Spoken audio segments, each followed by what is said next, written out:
Hello बच्चों, let's read this question. Assertion disturbance in genetic equilibrium indicates evolution. तो यहाँ पर ये स्टेटमेंट कैसा हो जाता है?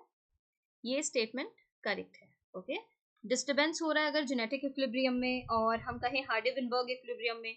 अब वो डिस्टर्बेंस क्या हो सकता है? Change of frequency of Aleen, change of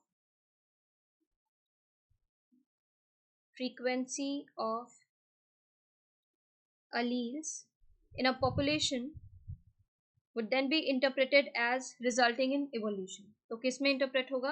evolution में. ठीक है, इंडिकेट करेगा इवोल्यूशन को. रीजन में दिया है the condition where a gene pool is constant in frequency across generation is called genetic equilibrium.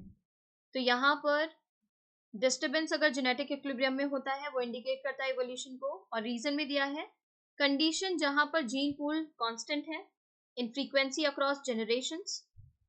Generation to generation अगर आप देखें तो वहां पर अलील फ्रीक्वेंसी कैसा है? सिमिलर चल रहा है. तो उसको हम क्या कहेंगे? जेनेटिक इक्विलिब्रियम कहेंगे. तो यहाँ पर ये स्टेटमेंट भी कैसा हो जाएगा? करेक्ट हो जाएगा. ठीक है, तो यहाँ असर्शन रीजन दोनों करेक्ट है.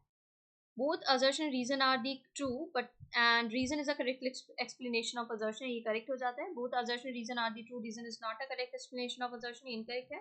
assertion is true, reason is false. incorrect है. assertion is false, reason true. incorrect है. ठीक है, अगर जेनेटिक इक्विलिब्रियम क्या है उन्होंने ये बताया कंडीशन जहां पर जीन पूल कांस्टेंट है in frequency across generations. Generation to generation अगर देखें फ्रीक्वेंसी सेम है, उसको हम जेनेटिक इक्विलिब्रियम कह रहे हैं.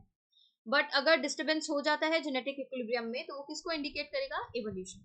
ठीक है, तो यहाँ पर रीजन भी करेक्ट है. तो यहाँ करेक्ट ऑप्शन जो बन रहा है वो option A. assertion reason are true, reason is the correct explanation of assertion. New NCERT class 12 page number 121 पर इसके रिगार्डिंग इन्फॉर्मेशन मिल जाएगा आपको.